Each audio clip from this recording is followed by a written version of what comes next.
Hello students, हम 5.7 कर रहे थे। स्टार्टिंग हमने इसकी कर ली थी। इसके वैसे तो टाइप सेम ही है, बट फिर भी एक दो क्वेश्चन कर लेते हैं सो दैट कि ये हो जाए। इसके बाद हमारे पास एक टॉपिक बच जाएगा रॉल्स थ्योरम और मीन वैल्यू थ्योरम का। बस नेक्स्ट में फिर वो कर लेंगे, ठीक है। उसके बाद रिवीजन स्टार्ट करेंगे। 6 चैप्टर में हम बाद में ही चलेंगे, ठीक है। पहले 1 to 5 की रिवीजन कर लेंगे, बस 2 इसमें शायद और लगेंगे, बाकी देखेंगे ना जब डाउट्स आएंगे आपके। क्वेश्चन नंबर 5.7 का question number 12, y is equal to cos inverse x, और आपको डबल डेरिवेटिव फाइंड करना है, लेकिन आंसर किस में आना चाहिए आपका, y में, ठीक है। चलो पहले तो सिंपल डेरिवेटिव फाइंड करते हैं। क्या होता है, dy अपॉन dx की वैल्यू क्या आएगी, कॉस इनवर्स x का derivative -1 upon 1 minus X square, ठीक है, सिंगल आ गया। अब इसको देखो, अगर मैं डबल फाइंड करना है मुझे, u अपॉन v की जरूरत नहीं है मुझे, क्योंकि यहाँ पे कांस्टेंट है ना। इसको मैं ऐसे लिख सकते हैं 1 minus X square raise to power -1/2। वैसे 1/2 है, बट ऊपर लेके जाएंगे तो पावर नेगेटिव हो जाएगी, ठीक है। अब अगर मैं इसका ये मैं यहाँ डिफरेंशिएटिंग बोथ साइड किया तो हो गया। अगेन डिफरेंशिएटिंग लिखो ना, अगेन डिफरेंशिएटिंग, तो d square y upon d x square में क्या आएगा, पावर आगे आ जाएगी, प्लस बन जाएगी ना, हाफ प्लस का हाफ बन गई। 1 माइनस एक्स स्क्वायर ऐसे रहा, पावर एक कम हो गई है ना, माइनस हाफ माइनस 1 करेंगे तो पावर एक कम होती ना। तो और अंदर वाले का डेरिवेटिव वो क्या है, 1 का 0 माइनस 2x, ये 2 से 2 कट गया। इसको दोबारा नीचे ले जाए ना, अब फिर नेगेटिव है, नीचे ले जाके प्लस की बन जाएगी 3/2। लेकिन मुझे आंसर किस में चाहिए, y में। तो अगर cos इनवर्स x की वैल्यू y है तो x की वैल्यू क्या होगी, याद है ना, inverse trigonometry cos y।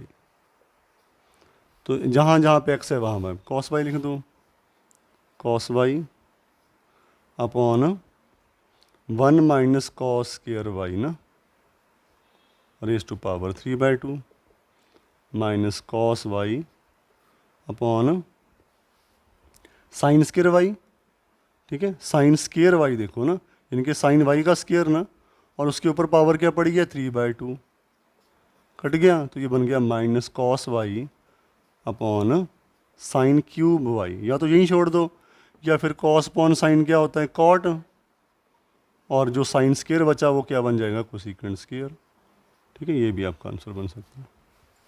Clear, इसके हिसाब से हमारे पास बन जाएगा ये।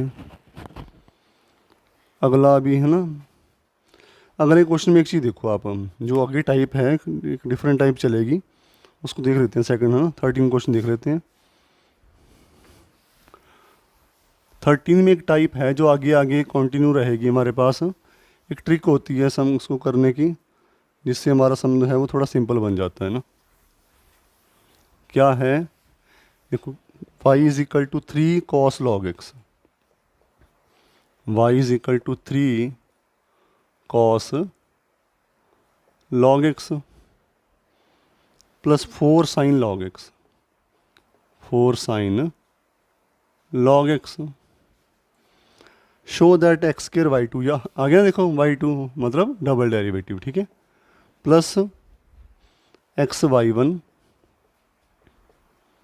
Plus y is equal to 0।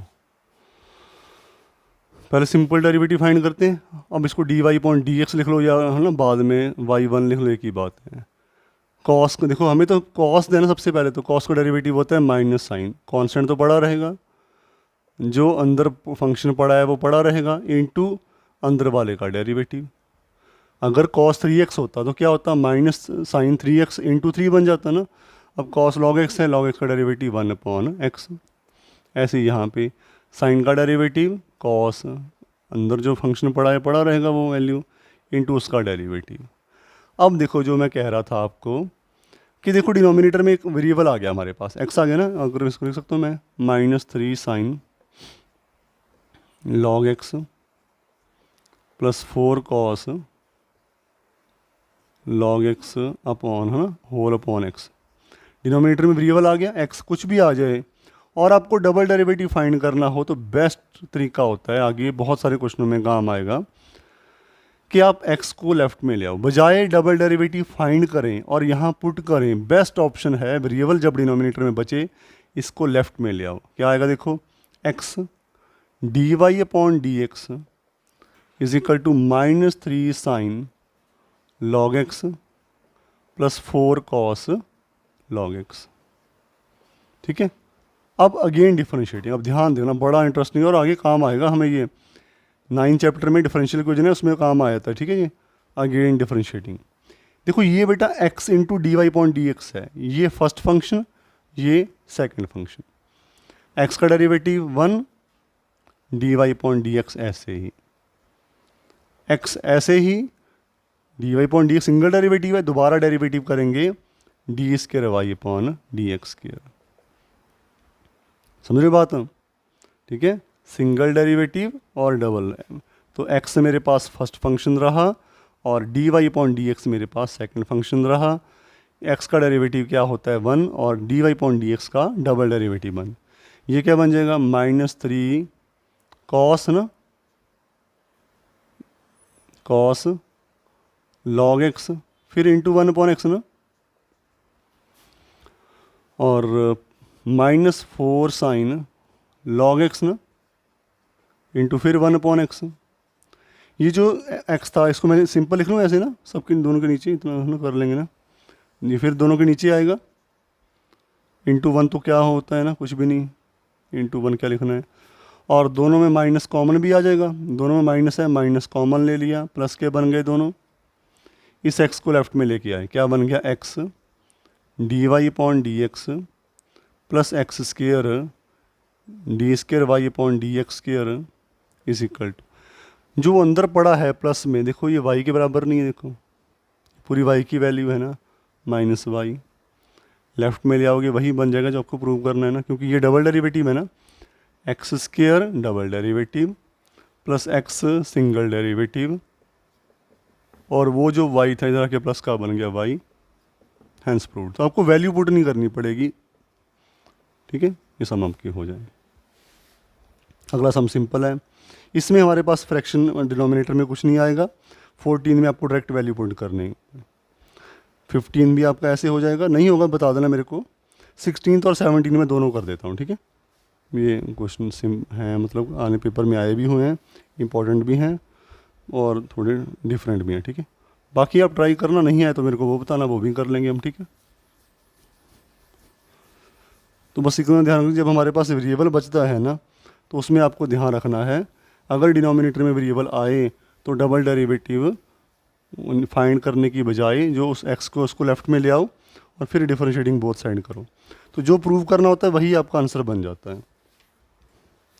16 e raise to power y x प्लस 1 is equal to 1, show that d square y upon d x square is equal to d y upon d x whole square. तो करते हैं differentiating both side ना, differentiating both sides with respect to x। ये हमारा क्या बन गया u, ये हमारा क्या बन गया v।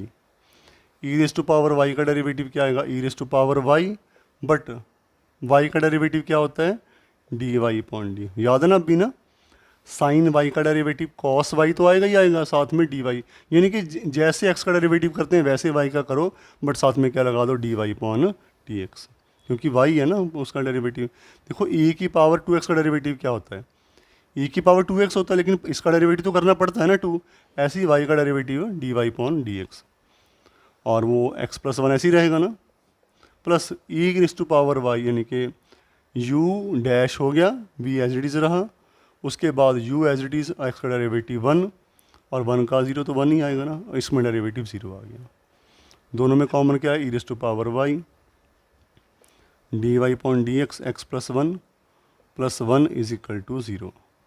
अब देखो e की वैल्यू जो होती है वो अप्रॉक्सीमेटली 2.71 समथिंग होती है, तो मान लो 2 ही है ना, अगर मैं वैसे ही 2 की कोई पावर क्या कभी 0 हो सकती है, कोई भी पावर, 2 की पावर 0 क्या होगी 1 है ना, तो कुछ भी कर लो आपके पास 2 e raise to power y कभी 0 हो ही नहीं सकता ना, किसी भी वैल्यू के लिए। इसका मतलब दो नंबरों का प्रोडक्ट जीरो, उसमें से ये नॉन ज़ीरो है तो फिर यही ज़ीरो होगा ना। Therefore d y upon d x into x plus one क्या होगा, zero. D y upon d x x plus one is equal to -1। तो d y upon d x की वैल्यू क्या बन गई हमारे पास, -1 upon x plus one. Single derivative आ गया। अब डबल डेरिवेटिव देखो आपको प्रूव करना है ना, तो यहाँ पे तो कर ही लेते हैं, सिंगल डेरिवेटिव बचा के भी तो रखना है आपको ना। तो फिर अगेन डिफरेंशिएटिंग करते हैं इसको ना, अगेन डिफरेंशिएटिंग, डबल डेरिवेटिव बन गया। अच्छा, इसको मैं u अपॉन v लगाने की बजाय इसको x प्लस वन की पावर -1 लिख सकता हूँ मैं, जैसे पहले किया था ना। तो पावर आगे आई, प्लस का 1 बन गया, x प्लस वन पावर एक कम हो गई ना। ठीक है, देख रहे हो बेटा ना, u अपॉन v लगा लो, नहीं तो आंसर तो सेम ही आएगा। ये आपका आ गया 1 अपॉन एक्स प्लस वन का होल स्क्वायर, ये आपका डबल डेरिवेटिव आ गया। लिख दो फ्रॉम वन है ना, अगर मैं यूजिंग वन से देखूँ मैं, अगर मैं सिंगल डेरिवेटिव का स्केयर करता हूँ, मेरे को ये तो हो गया, इसका मैं स्केयर कर दूँ मैं, ये ना, इसका मैं स्केयरिंग बोथ साइड कर दूँ, इसका होल स्केयर आ गया 1 अपॉन एक्स प्लस वन का स्केयर, दोनों सेम आ गए ना। तो वैसे from 1 and 2 and 3 we can say that d square y upon d x square is equal to d y upon d x का होल स्केयर बन गया। ठीक है, बस ये दिमाग में रखना कि सिंगल डेरिवेटिव का जो स्केयर होता है वो डबल डेरिवेटिव नहीं होता। ठीक है, स्केयर तो स्केयर है ना, उसको डिफरेंशिएट करोगे तो डबल डेरिवेटिव बनेगा। एक लास्ट क्वेश्चन रह गया हमारा, उसको भी देख लेते हैं ना। लास्ट है 17th, if y is equal to tan inverse x whole square. tan inverse x का डेरिवेटिव क्या होता है, 1 अपॉन 1 प्लस एक्स स्क्वायर। ठीक है, पहले तो यही होना चाहिए कि आपको फार्मूले सारे आने चाहिए, उसके बाद ही हम सम को देख सकते हैं ना। अगर हमें क्वेश्चन में फार्मूला ही भूल गया फिर दिक्कत आ जाएगी। ठीक है, क्या है, y is equal to tan inverse x whole square. कुछ प्रूव करना है, चलो पहले हम इसी पे चलते हैं, सिंगल डेरिवेटिव फाइंड करते हैं। पावर आगे आ गई, tan इनवर्स x ऐसे का ऐसे रहेगा, पावर एक कम इंटू अंदर वाले का डेरिवेटिव 1 अपॉन 1 प्लस एक्स। आ गए देखो डिनोमिनेटर में, सिंगल डेरिवेटिव फाइंड करना है आपको, इसको लेफ्ट में ले जाते हैं। 1 plus x square d y upon d x is equal to 2 tan inverse x. Again differentiating, पहले यहाँ डिफरेंशिएट किया था आपने। ठीक है, अगेन डिफरेंशिएटिंग, इसका derivative 2x, single derivative as it is 1 plus x के ऐसे ही पड़ा रहेगा, ये बन गया डबल डेरिवेटिव। ठीक है, और इसमें derivative 2 1 upon 1 plus x square. फिर लेफ्ट में ले आओ इसको, 2x ब्रैकेट में 1 plus x square d y upon d x, 1 plus x का whole square d square y upon d x square is equal to 2। क्या प्रूव करना, देखो ये प्रूव करना था ना, ये आपको प्रूव करना था, हैंस प्रूव्ड हो जाएगा ना। तो यहाँ तक इसको देख लो बस। इसके बाद हम एक रॉल्स थ्योरम और मीन्स वैल्यू थ्योरम की वीडियो बना लेंगे, फिर मिसलेनियस है और हमारा ये चैप्टर ख़त्म हो जाएगा। ठीक है, फिर हम 1 to 5 चैप्टर की रिवीजन कर लेंगे। कोई डाउट है तो मेरे को सेंड कर देना। थैंक यू बेटा।